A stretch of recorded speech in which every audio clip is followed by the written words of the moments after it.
Welcome into a Jaguars film review. We're trying to preview the Packers-Jaguars game that's coming up this weekend. And I want to look through the coaches' film of their last game and point out some things that we can try to expect, what the Jaguars might do, what the Packers can do to exploit it. And let's dive right into the film. Starting with the first play, we're going to see a ton of man coverage this game. The Jaguars, they play man 38.9% of the time, which is fourth most in the league. And that's actually going to be a very good matchup for the Packers. I think Watson and Dobbs are tempted to, have a big game here because they're the best receivers against man on the Packers team. And I would expect that in the early downs. I've seen in the film that the early downs, first and second down, they play more man than they do in the later downs unless they bring pressure. But this team does not bring pressure a lot. So here you've got an example of them bringing pressure, and it's going to be biting them. You've got that play action that they're going to kind of get exploited on, but unfortunately, this is going to be a drop. All right, so something that I want to point out on this play in particular, all right, you've got the linebackers that are very aggressive. They are ranked 6th, I believe, in rush yards allowed per game, only about 100 yards per game, and it's because of the aggression of these backers, and you've got a very stout defensive line in the run game, in their base defense.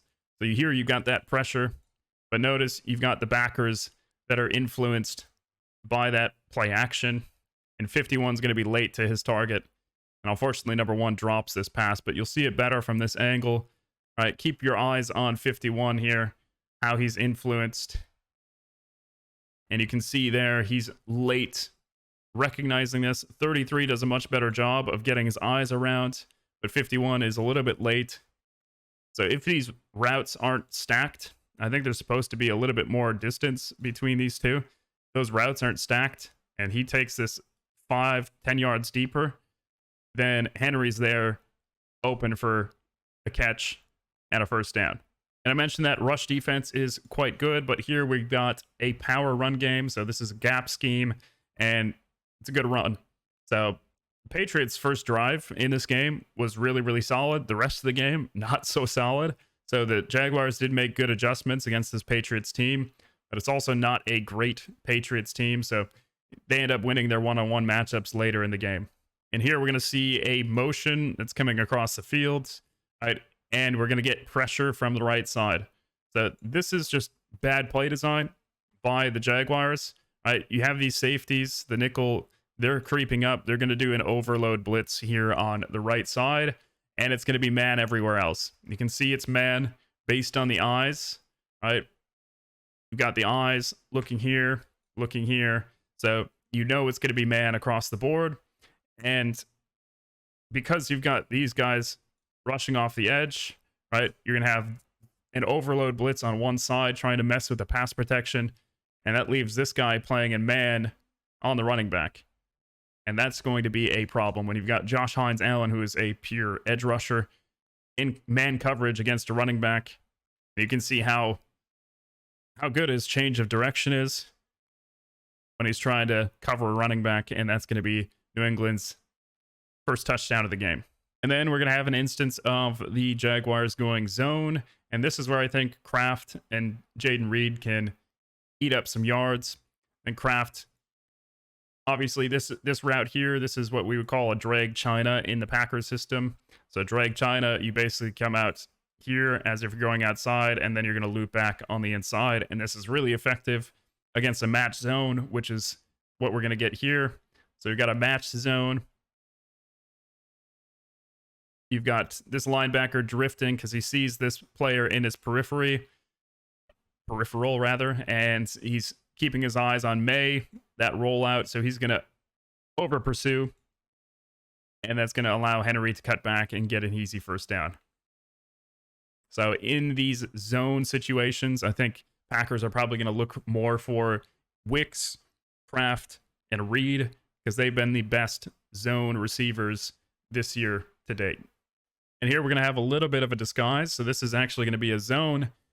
We've got middle of the field closed, right? You've got one high safety, so you assume this is either going to be 1 or 3. but this is going to end up being Tampa 2. So you're going to get one high safety there, one high safety here, and you've got your middle read defender that's going to be the deep third. All right, so what I've noticed with this Jaguars defense, you'll see it later as well, is that the middle read defender is essentially in man with the number 3. Right, number 3 is the third receiver. You got 1, 2, 3. Right, so he's going to be locking in with him, and then you've got zone principles on the outside. All right, so that could be something that the Packers exploit. You can see that middle read kind of walling off the middle. So instead, he's not going to be man here, but instead goes a little bit deeper into this kind of Tampa 2 look. And May is just going to be slightly late, and Cisco is going to be there because the ball gets put further upfield, closer to that safety, and Cisco makes a nice play to break it up. He had a very good game against the Patriots. All right, in this play, we'll focus on two things. First, we'll focus on the pass rush. The Jaguars do not bring a lot of blitzes, so they rely on the front four. And the front four is not that great. They've got two standouts. They've got their two edge rushers. Got Trayvon Walker and then Josh Hines-Allen. You can see he's almost there getting pressure on the QB. He's not going to be able to on this play, and Trayvon Walker is not in on this play, but he's essentially in on those third downs when you need a pass rush situation. So here you've got May now stepping up with that pressure coming in. All right, and this is going to be, again, man coverage. And that becomes problematic when you've got a little bit of a wheel routes here on the outside, a wheel. And perfect ball by May. And you're asking a lot from your high safety there to make a play from the middle of the field all the way to that red line on the outside. So that is definitely something the Packers can take advantage of. Because if they play man coverage, we've got the guys that can take deep shots down the field and make big plays. All right, here we're going to have that Tampa 2 look again, right? And they're going to be playing mainly vision defense, except for, again, that middle read, right? That middle read is going to be focused on that number 3. So he's going to play more of man because he takes him more vertical, right? And that's just going to create issues for the Jaguars defense. So they noticed how they played that earlier in the game, and now this play is being called to exploit that. So you're essentially going to have that middle hook, and then you're going to have a skinny post or a seam that's going to be coming through, which is essentially a high-low, right? So you're going to have this curl route here over the middle, and then you're going to have that high kind of skinny post over the top, and that's going to be where they hit for a touchdown. So their second touchdown of the game, and this is just good recognition that Tampa 2, and here when they're playing that vision coverage, right, they're trying to get out to the numbers, so they can be responsible for that half of the field. This safety is occupied by the vertical route on this side, and this safety has to respect in case they go vertical on the outside. They don't end up going vertical here. So he's got to get to those numbers to play both the 1 and the 2. And because of that, because he gets so much depth on the outside, right, you can get in on the inside with a seam or a post. All right, and we'll also talk about the special teams, right? So we've got a big punt return. They've only had a few punt return touchdowns this year. The Jaguars have one of them. This is just a great return by the Jaguars. So I think they are number 2 in punt return average. This obviously helps a ton when you've got a 90-plus yard punt return touchdown. That's going to help the averages a lot. So I wouldn't trust the numbers entirely, but let's just take a look at the blocks that they get, and it's just perfect. All right, so this punt is to the right.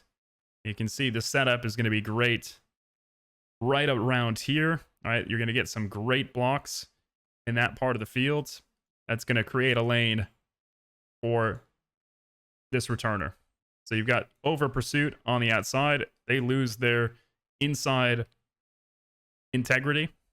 And then you get a good seal here. So 24 is going to seal out. He's already engaged in this block. He's going to seal in.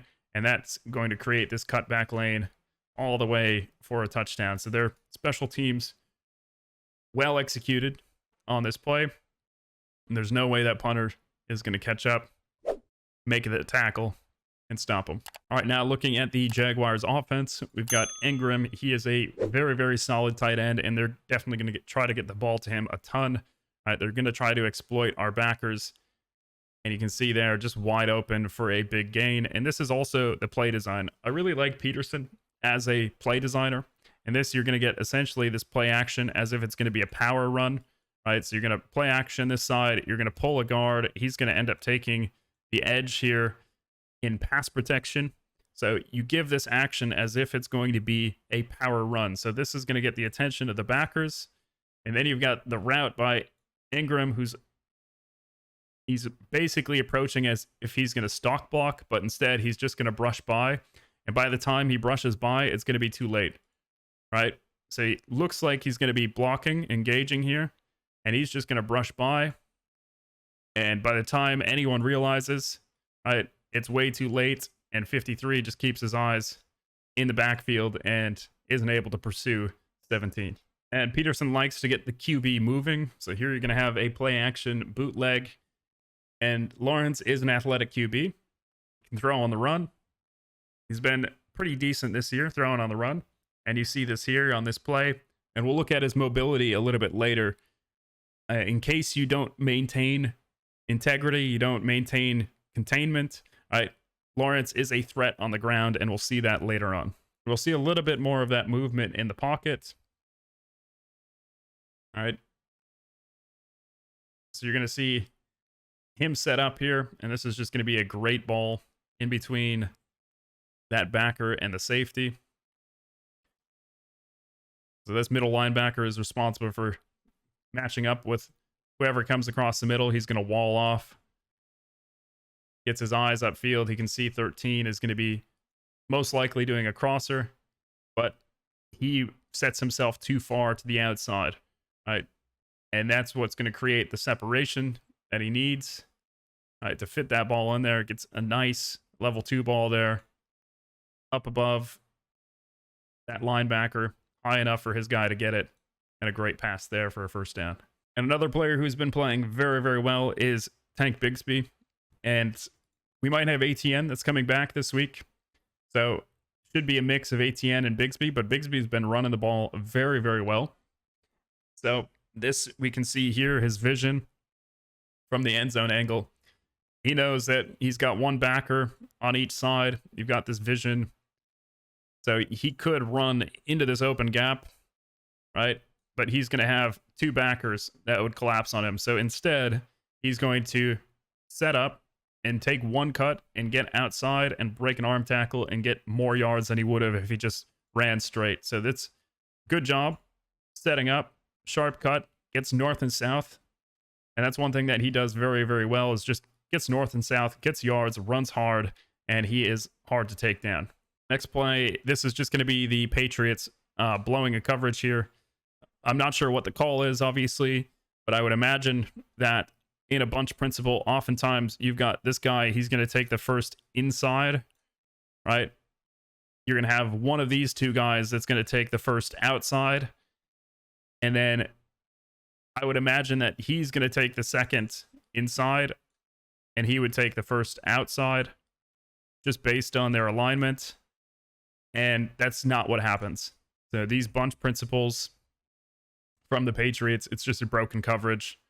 And you can see you got two guys covering one, and you're just going to have that wide open slant underneath. And you're going to see in just a second from 23, like, hey man, that's your guy. Just pointing like, hey, you're supposed to go inside. And that's an easy touchdown for the Jags. So as long as the Packers aren't blowing coverages, right, they're sound in their fundamentals and their bunch formations, they should be okay on defense. This next play is showcasing their first round rookie here, Brian Thomas Jr., how he's able to take the top off the defense. And this is just going to be a disguised defense, right? They're still showing this cover 3 shell and cover 1 look, but this is going to end up being a cover 3 buzz, right? So this safety is going to be zooming back, and he's going to be responsible for the deep middle. He's going to be outside for a deep third. He's going to be outside for a deep third, right? But this becomes problematic when you're trying these fancy rotations. And if you're supposed to be responsible with outside leverage for that deep third of the field, you think you have inside help, right? But his eyes are over here because you've got another vertical route, right? That is not a good recipe for success for the Patriots. And he's just going to take this deep shot down the field and get a nice catch in that zone that converts to man. Obviously, once you've got a guy screaming past you, you've got to do something to catch up.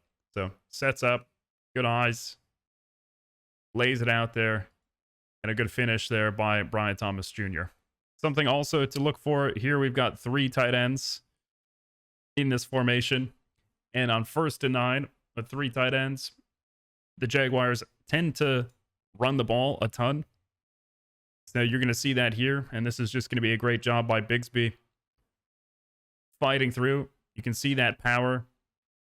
Gets down to the half-yard line. Not able to score on this play, but they do give it to him the next play, and he's able to score.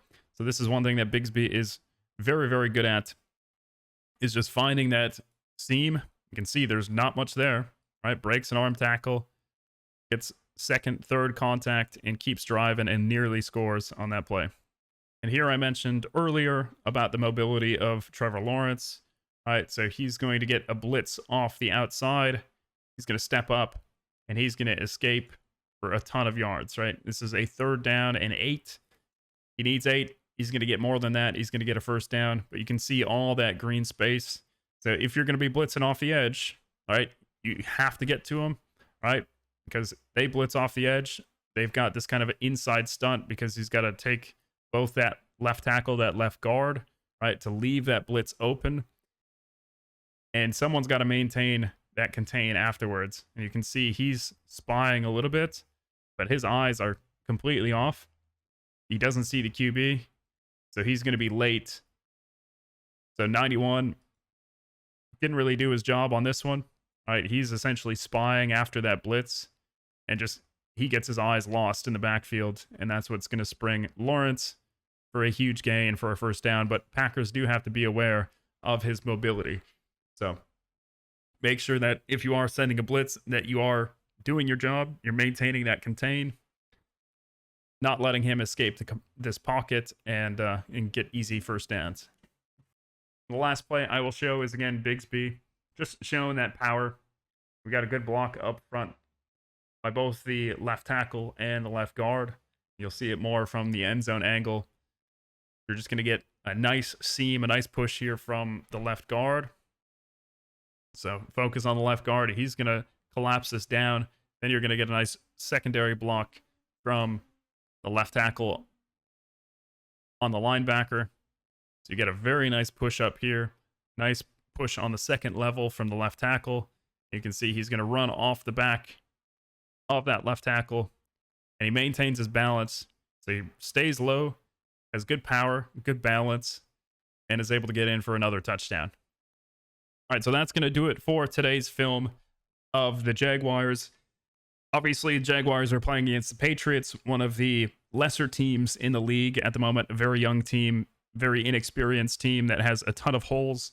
So it was their most complete game. They did play very well based on what I saw on film, but they still definitely are not one of the better teams in the league. But the Packers do need to make sure they are avoiding a trap game, right? Even though this team ranks in the bottom 10s of most of the stats, most of the categories, it's something that they've started to improve. With the Colts game that they had a couple weeks ago, obviously they stumbled in London against the Bears, but this game they started to look a little bit more complete. So if they are starting to kind of stack on that momentum and become better each week, you don't want to take this team for granted. I do still think that the Packers will go ahead and score 30 or more points, and they do walk away with a win, especially if the Jags defense continues to play a ton of man. I think that is favorable for the Packers, and we'll see how the Packers offensive line holds up. I wouldn't be surprised if the Jags bring a ton more pressure because they are one of the least blitzing teams in the league, and in order to break your tendency, they might bring more pressure for Love, stuff that they haven't seen yet, so that could throw a wrinkle in the game. But, of course, I'm looking forward to this one. Excited for Sunday. Can't wait to see the Packers perform against the Jaguars. Hopefully they walk away with a win. And if you guys enjoy this type of content, please subscribe. It helps me out a ton. And I will continue to bring you Packers content, breaking down film, so you can help see a better understanding of the game from a coach's perspective. Thank you guys for sticking around, and I'll see you in the next video.